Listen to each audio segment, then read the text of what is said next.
Hola, ¿qué tal amigos y amigas? Estamos en un programa más de Palabras para Vivir y hoy vamos a hablar de la salud como construcción y del proceso de enfermarse, porque ¿sabéis que la enfermedad también tiene un uso, un beneficio secundario?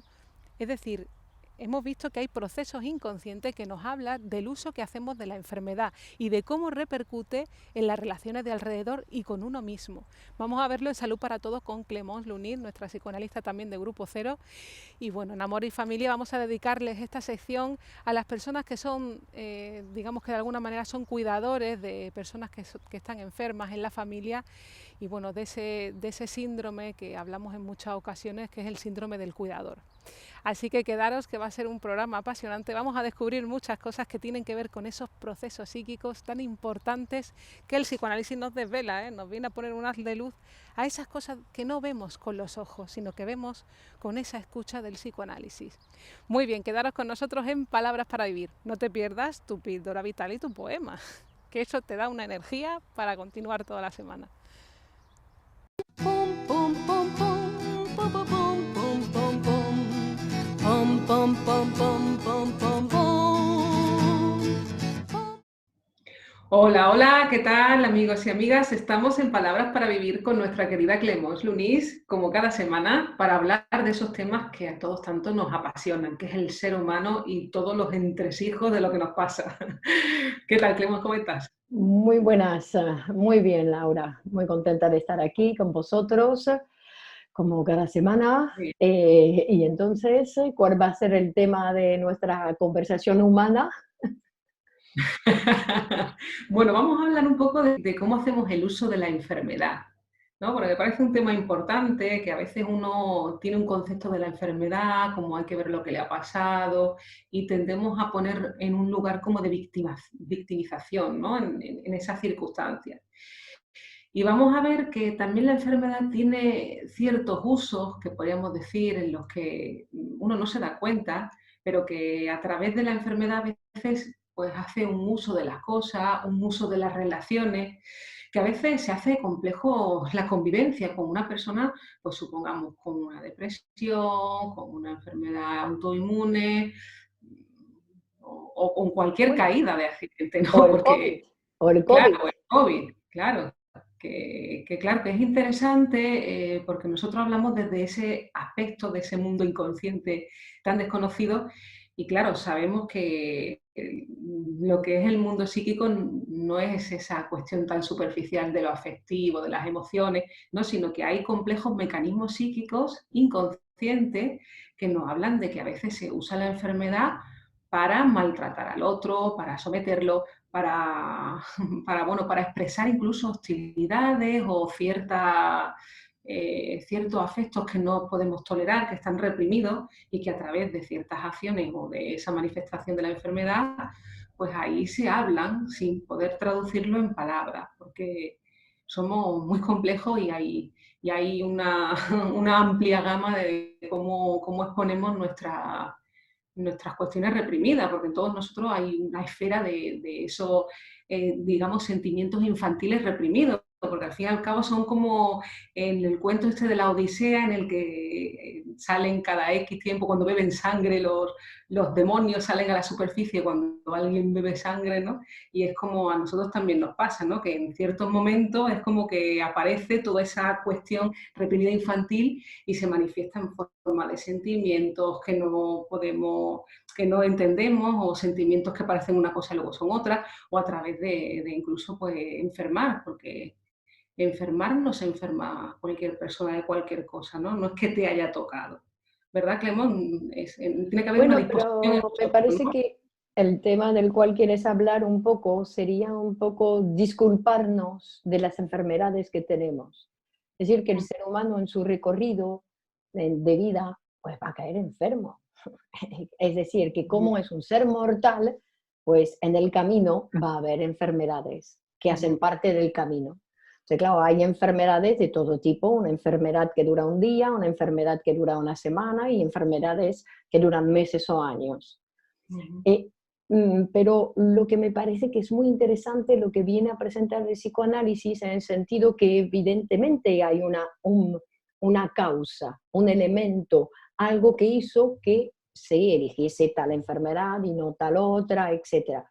Pero eso, en todo caso, sería un trabajo a hacer en el diván, para averiguar. Claro.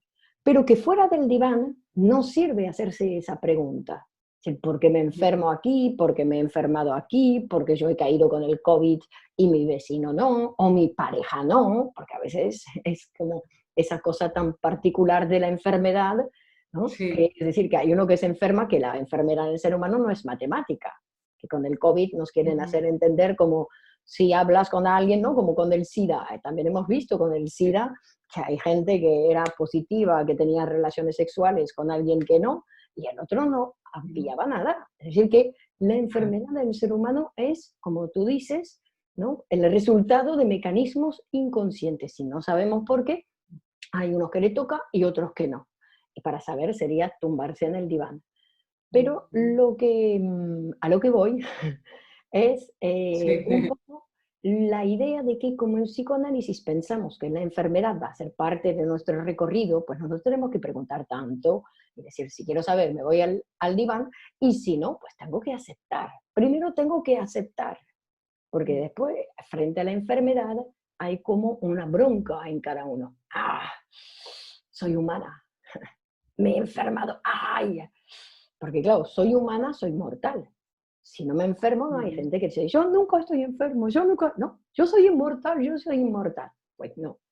Pero lo que Pero tú, ¿sí? Asia incluso comenta, ¿no? Que a veces enfermar es una manera burda de sentir el cuerpo, ¿no? ¿Ves? Eso es una interpretación de algunos, porque a veces nos enfermamos para recordarnos que tenemos un cuerpo. También a veces puede ser como un signo de protección. Cuídate, que no estás cuidando el cuerpo, que es una máquina que usas, ¿no? Que también lo tenemos que cuidar. Pero a lo que vamos hoy, ¿no? Para recalcar, es decir, que nos toca enfermar cada tanto de cosas, cada uno con lo suyo, pero lo que es interesante es ver lo que tú dices, es el aprovechamiento que hacemos de la enfermedad. Porque no es suficiente con enfermarse y además queremos utilizar esa enfermedad.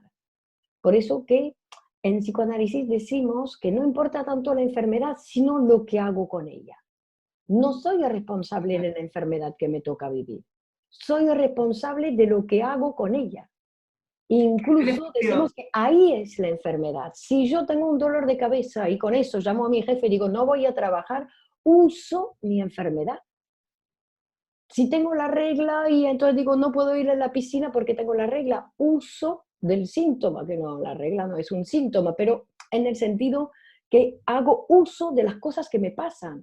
Cuando yo tengo que seguir lo más posible, pues por supuesto que hay enfermedades que me van a tumbar y que tengo que pasar por un proceso de curación, ¿no? Pero Sí, pero por ejemplo, se me viene la figura, por ejemplo, de Frida Kahlo, ¿no? Que fue una mujer bueno, que sufrió mucho a lo largo de su vida por un accidente que tuvo y bueno, tenía la espalda con espina bífida, ¿no? Y bueno, pasó momentos en la cama muy dolorosos durante toda su enfermedad, pero no la usó. No la usó para menospreciarse, para ponerse en la posición como de víctima, de que yo no puedo hacer nada, que me cuiden, ¿no? Ella usó esos momentos en los que estaba postrada en la cama con dolor para pintar, que no la detuvo, ¿no? Bueno, no es que utilizara eso para pintar, no es que utilice la enfermedad para pintar, sino aprovechó. que su deseo estaba ahí puesto y aunque tengas una enfermedad, el deseo pudo más que esos impedimentos, ¿no? Y ves, es muy interesante ese tema de Frida Kahlo, porque hay diferentes maneras de tratar su vida. Porque he visto documentales sobre su vida que decían, oh, pobrecita, mira cómo sufría, y hacían mucho hincapié sobre el dolor. Y hay esa película que hicieron los americanos, que creo que está dirigida por una mujer, que es lindísima la película, que justamente solamente una vez, ella, que tiene la suerte de encontrarse con Trotsky en México, Sí. y Trotsky hablando al final de su vida, y ella ahí le confiesa, le dice, me duele siempre. Pero no lo publicita, no lo utiliza ni para traer a su marido que siempre se va con otras, es decir, que su enfermedad ella la utilizó pero para eso, para pintar, para hacer otras cosas, y además no le impidió nada para vivir.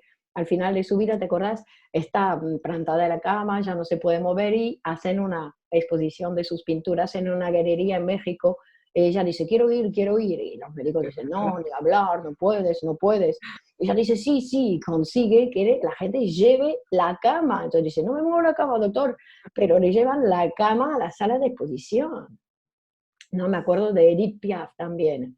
Edith Piaf, que también estaba muy Sí. enferma, y al final de su vida, que no sé cómo, murió bastante joven, y tenía que ir a cantar. Dice, es el único lugar donde no me duele nada, donde estoy. Entonces dicen que la llevaban, ¿no? Pero era pequeñita, bajita, y la llevaban así, a brazos, la ponían ahí en el escenario, y durante 2 horas la tía cantaba. Y decía, no me quiten esto, por favor, doctor, no me quiten esto, porque el doctor decía, en esa condición no puede cantar. Era al revés. Por favor, déjeme cantar, lo único que todavía puedo hacer. Fíjate cuántos prejuicios muchas veces nos meten en la cabeza o nos quedamos atados a frases que vemos que el ser humano parte con todo, rompe con todo, de incluso, me acuerdo del poeta Germán García, ¿no? que Menasa lo cuenta mucho esa historia, en la que le detectaron un cáncer terminal de la médula, ¿no? Me parece, y él rompió con todo, se fue a una casa de campo que tenía su familia, y ahí inexplicablemente el tipo vivió un montón de años y le habían medio desahuciado, ¿no? Que no Con es la para que se poesía, hagan ¿no? fórmulas, que no es para que se hagan fórmulas de las cosas, que si esto es así, es así, sino que para que veamos la dimensión del ser humano, que no es lo biológico Que solamente, cuando ¿no? hay deseo de vivir, es verdad, porque tú al principio decías que, claro, cuando a muchos, cuando le detectan una enfermedad terminal, pues claro, digamos que también lo tenemos que entender como una cosa entendible del ser humano, Mm, que, claro, se ve que va a morir, que los otros van a seguir viviendo, sus seres mm, queridos van a seguir vivos y él va a morir. Es intolerable. mm. Entonces hay una cierta venganza que se hace hacia el otro, porque el otro va a seguir vivo. O sea, como yo me voy a morir, entonces no, es el aprovechamiento de la enfermedad también para todas las broncas que tenía contra mi hermano, todas las broncas que tenía contra mi hermana, no sé qué, todas esas broncas que disminuía, intentaba no ser demasiado desagradable. Bueno, con la enfermedad ahí lo aprovecho y me voy a vengar y le voy a hacer sufrir todo lo que puedo, porque como estoy enferma no me pueden decir nada. Claro, pero no es algo que uno sienta o crea que le pasa. No es algo que Tienes sea que algo consciente observar. que diga, se dice normalmente lo cosa hecha. No, es que a veces de eso no lo sabe, es que se magnifica esa enfermedad o abandonan el tratamiento, ¿no? Y vaya, se me viene a la mente los casos de la neurosis obsesiva, ¿no? Que hay una gran ambivalencia y vemos cómo maneja a su alrededor y cómo a través de ciertas acciones pues pone también esa cualidad de venganza, de hostilidad hacia los seres más queridos. Entonces vemos como que a veces se abandona el tratamiento para seguir manteniendo esa posición de hostilidad y de venganza hacia el otro, ¿no? Y que es una cosa que se interpreta en el análisis, que hay aspectos que se disfrazan de otra cosa o de enfermedad o de una angustia muy fuerte cuando en realidad esconden ahí, en esa interpretación vemos que es un sentimiento hostil no tolerado por la persona, porque esa es la cuestión, uno no puede tolerar que tenga esa tendencia a hacerle daño al otro que también quiere, porque es como un encontronazo claro, de afectos que uno no quiere tener o que no quiere manifestar al otro porque son cosas fuertes para la persona, ¿no? ¿Cómo voy a odiar a la persona que tanto quiero? Pero claro, es como una especie de mecanismo inconsciente que, que transforma a veces en trastornos, en enfermedades, a veces en un sentimiento o un lazo, un acto fallido contra el otro, que se puede leer desde el psicoanálisis, pero que si no, uno va padeciendo sin darse cuenta, no dando cuenta de esa realidad que se interpreta en el Claro, diván. pero que ahí es interesante también lo que tú dices, es decir, que uno lo padece. Tenemos que saber que uno con uno mismo es ciego, cree saber, pero todo lo que piensa saber es erróneo. Así de primera, le pasa a Laura, le pasa a Clemence, nos pasa a todos. Claro. Es decir, que es Por una eso es también cosa que, importante el psicoanálisis. Es claro, que te pero abre el mundo. ¿ya? Claro, para el que quiere saber la algo sobre sí mismo, ¿no? Que es una herramienta que permite para aquel que quiera saber algo sobre sí mismo, es una posibilidad. Pero yo quería hacer hincapié también en el hecho de que quizás podemos aprender a mirar la gente que está enferma. Porque claro, en uno yo no lo voy a poder ver, ciega total, padezco. Lo único que me pasa es que yo padezco mis sentimientos, padezco toda mi vida la padezco. Si no voy al psicoanálisis, solamente va a ser un padecer. Pero sí que puedo observar en los demás, porque también los demás me enseñan algo a veces. Es decir, que puedo mirar en los demás y ver cómo cada uno, cuando tiene el COVID, por ejemplo, hay diferentes actitudes. Hay pacientes que tienen el COVID y ya tiene toda la familia dada vuelta, ¿no? Confinada, no sé qué, no sé cuánto, y hay otras que no, que al revés, con el COVID crean nuevas relaciones, consigue con el vecino no sé qué, es decir, que hay todo una cosa diferente del uso de esa enfermedad, ¿no? Porque tú decías, ahí traías Frida Kahlo, que también usó la enfermedad, pero para crear. Es decir, que hay gente que usa la enfermedad para empezar nuevos lazos que no tenía con la vecina, con el vecino, con otras personas, y crean nuevas relaciones, por ejemplo. Y hay otros que no, que aprovechan. Bueno, en las familias se ve mucho y además la gente se da cuenta, este está enfermo y aprovecha para hacernos sufrir. Bueno, y las madres con los niños, ni te digo, porque claro, el niño se enferma porque ahí consigue un poco más de atención de parte de la madre. Que la madre por fin lo cuida porque de repente se asusta porque el niño está enfermo cuando estaba ocupada en sus cosas y el niño, ¿no? Es una manera también de reclamar atención. Pero tampoco... Claro, lo vemos también en las pequeñas cosas cotidianas, no hace falta tampoco llegar a la enfermedad, pero también lo vemos, por ejemplo, cuando el niño no me come, cuando no hace caquita, ¿no? Que vemos que hay una relación también directa con la madre, ¿no? A través de nuestro cuerpo. Claro, claro, porque es interesante pensar que cuando uso la enfermedad, siempre es un para quién y un para qué. Claro. No me enfermo para mí. Me enfermo como si fuese una producción. En psicoanálisis decimos que los mecanismos que sirven para enfermar también sirven para crear pinturas. Ese es el mismo mecanismo psíquico. Claro. Estamos en la realidad psíquica. No que esté aquí la realidad psíquica, pero digo para diferenciar ahí la parte. Pero en ese sentido, que es como dos mundos diferentes. Perdón, voy a estornudar. Porque esa es la campana del final. Hemos hecho, ¿para qué has hecho el uso de ese estornudo? Porque sabías que había que poner un límite. Era para terminar, así termino. Claro, hay un uso, porque no estornudo en cualquier momento. Podría haber estornudado después o al principio o antes, y no, estornudo. Además, habría que ver qué frase estaba diciendo, que prefiero no recordar. Que después hay que aceptar que nos pasan esas cosas, no intentar buscar el por qué y no sé qué, no sé cuánto, que no nos importa. Busquemos para solucionar. Toda la energía puesta para solucionar, no para buscar... Para avanzar, para seguir adelante. Para ¿no? seguir, porque para seguir. No es como un machaque de uno revisarse. Todo por favor, que ya, ¿no? Que ya hay bastante machaque ahí en la sociedad, en la gente que nos rodea. O sea, nosotros tenemos que aprender a cuidarnos y a no castigarnos constantemente porque no fuimos lo perfecto que esperábamos de nosotros. Por favor, que somos... Aquí no hay nada de eso, aquí somos imperfectos. Vamos aprendiendo cada día. Exacto. Por eso, palabras para mí son tan importantes. Pues muchas gracias, Laura. Muchas gracias a todos vosotros. Y seguimos la semana que viene. Genial.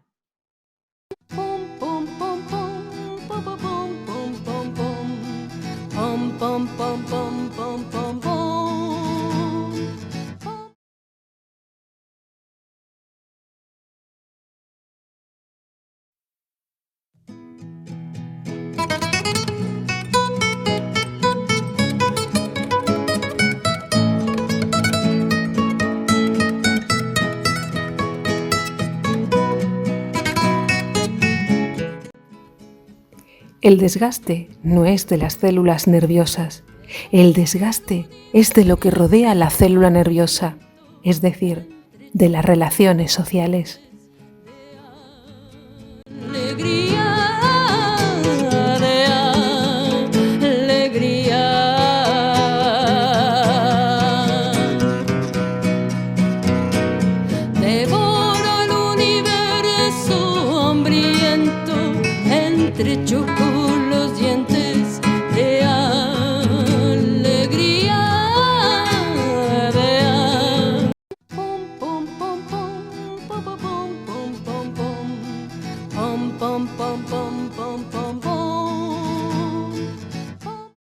Hola amigos y amigas, en esta ocasión vamos a hablar de un tema importante también porque vemos que afecta a un porcentaje importante de la población, porque vemos que bueno, la población va envejeciendo y bueno, más allá de también producir esa salud, que todos decimos la importancia de proyectar ese futuro y de que la enfermedad también hemos dicho que tiene un uso en muchas ocasiones, ¿no? de ciertos aspectos inconscientes, ¿no? Y bueno, que muchas veces vemos que en la etapa de la vida uno va desarrollando y también pues viene ese proceso de enfermar, ¿no? Que en muchas ocasiones pues acontece en etapas pues más avanzadas de la vida. Y vemos que en ese sentido hay una situación muchas veces en la familia que se presenta y que no se le da la mirada adecuada, ¿no? Porque estamos hablando del síndrome del cuidador, ¿no? De personas que pertenecen a ese núcleo familiar y que, bueno, por esas circunstancias también, por esa forma de pensar, también la relación familiar, pues son hijos que quedan al cuidado de sus padres, ¿no? Entonces vemos que normalmente ocurre más bien en el papel de la mujer, de mujeres con edades comprendidas entre los 45 y los 60 años, en los que son un porcentaje de un 20%, aproximadamente 30%, de personas que de una manera informal, ¿no? se ocupan de cuidar a esos mayores en el seno de la familia. Y claro, hay que decir que bueno, más allá de pensar que es una situación, podamos decir, habitual, hay que revisar, me parece también, esa cuestión con la familia, porque la familia es una estructura que debe permitir que los miembros de esa familia pues puedan crecer, puedan desarrollarse, puedan elaborar su criterio, puedan entrar a lo social, y vemos que a veces en esa relación que se establece entre los padres y los hijos hay frases que son dilapidadoras, ¿no? En el sentido de que a veces se escuchan esas frases que nos indican pues ese seguimiento de ese anclar, ese lazo a través de la enfermedad, porque a veces se dicen frases: yo quiero tener un hijo para que me cuide de mayor, ¿no? O voy a tener un hijo para no quedarme solo. Y ojo, cargamos con esa responsabilidad a los hijos y le dilapidamos de alguna manera esa apertura al mundo, ¿no? Porque, claro, tener un hijo no es para que no me quede solo ni para que me cuide.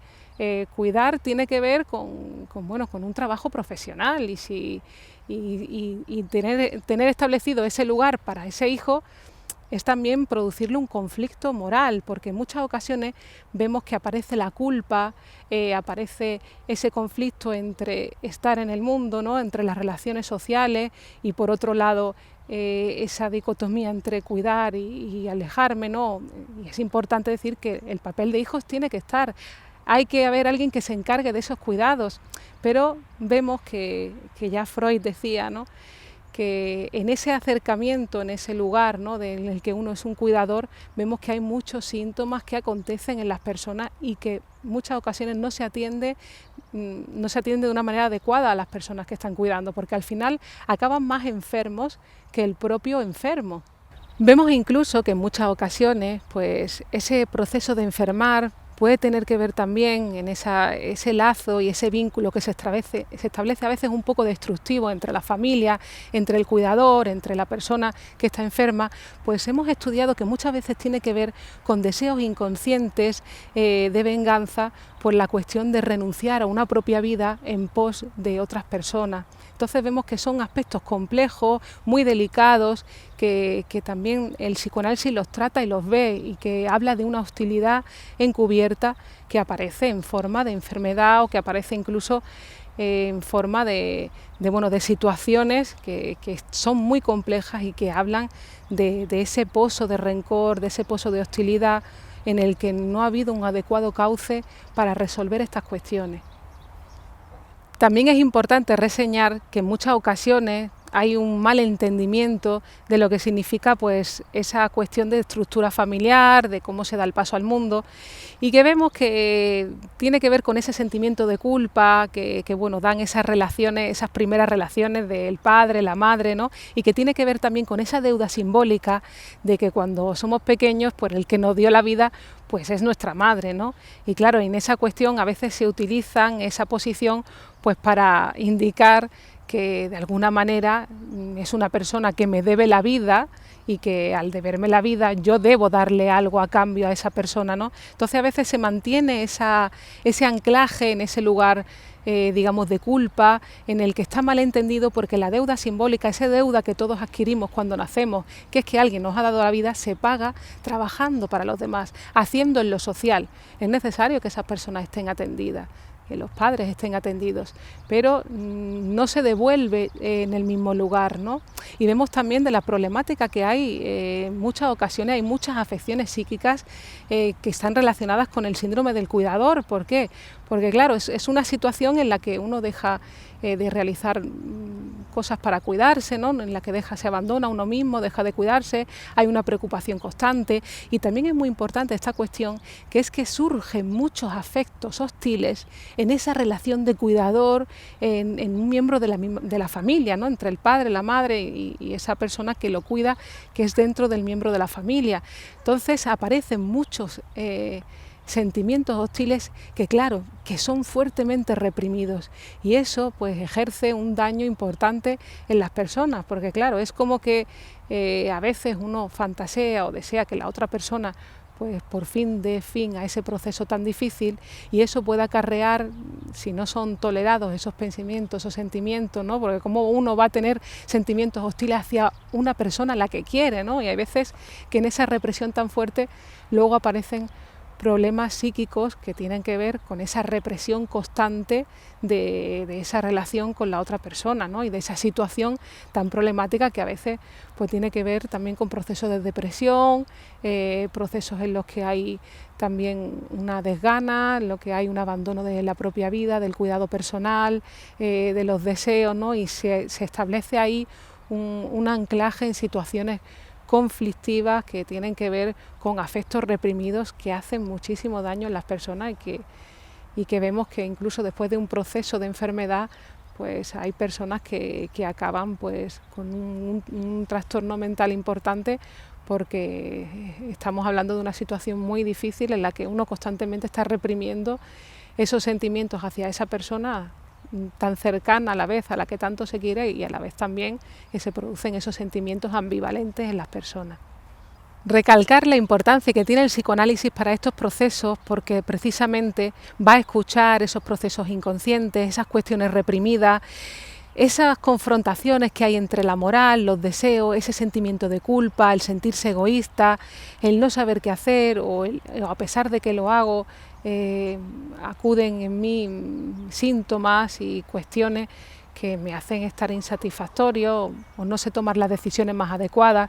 Y claro, en ese proceso es muy importante revisar la salud psíquica, porque cuidar de mí es cuidar de las otras personas. Y como hemos visto, en muchas ocasiones vemos cómo acontecen sentimientos ambivalentes que se manifiestan de forma, pues, a lo mejor una preocupación excesiva, una culpabilidad excesiva en la persona, o problemas luego en otras relaciones, en el trabajo, pueden estar hablando de cuestiones reprimidas, afectos enquistados que producen en la persona pues síntomas o exigencia continua, ya digo, culpa, o ciertos trastornos que ya nos dijo Freud, ¿no? Que tienen mucho que ver con esa relación que se tiene con ese lugar de cuidador o cuidadora, ¿no? Que puede afectar tanto de manera física como de manera psíquica, porque vemos que el cuerpo es el escenario de lo psíquico, y a través de manifestaciones físicas estamos hablando de situaciones psíquicas,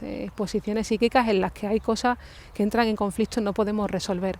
Entonces es importante cuidar de la salud mental para, sobre todo en este tipo de situaciones en las que requieren de una gestión especial, ¿no? De una gestión especial, porque ahí, ya digo, van a entrar en juego pues muchas cuestiones que tienen que ver con la moral, con la culpa y a veces con tradiciones familiares, porque hemos visto que en muchos lugares pues aún se establece esa cuestión de que la hija pequeña de la familia va a ser la que va a tener que cuidar de los padres, ¿no? Y todavía eso sigue en ese material histórico, en esos prejuicios que acontecen en muchísimas familias. Entonces hay que romper una lanza en favor de las personas, del buen cuidado, de la buena salud mental y establecer pues un criterio adecuado para no acabar tanto unas personas como otras enfermas, sino poder ir a los lugares adecuados y establecer las decisiones más apropiadas para cada persona. Así que bueno, nos vemos la próxima. Muchas gracias por estar.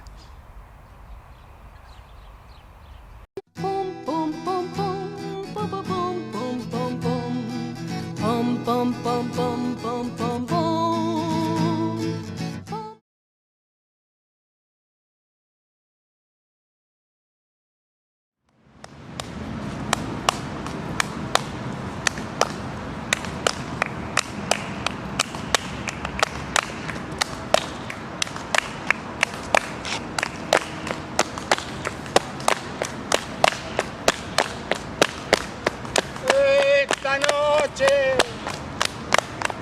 de vinos y de palma voy a aparcar el dolor que tengo dentro del alma. Yo fui feliz cuando tuve a la amada entre los brazos, y cuando ella se fue, cual pájaro libertario, solo y triste voy andando para poderla encontrar. Como lejos se fue y nunca la podré hallar, yo te voy a recitar un verso donde voy a retratar el alma mía que enferma, vaga, sin poder parar, buscando un alma gemela que la pueda consolar. Mas la mitad que le falta nunca ha sido su mitad. Por eso que al encontrar lo que con tesón buscaba, no se adapta, no combina, no tiene energía, no. Por eso tomo mi vino para poderla olvidar, y es el batir de la palma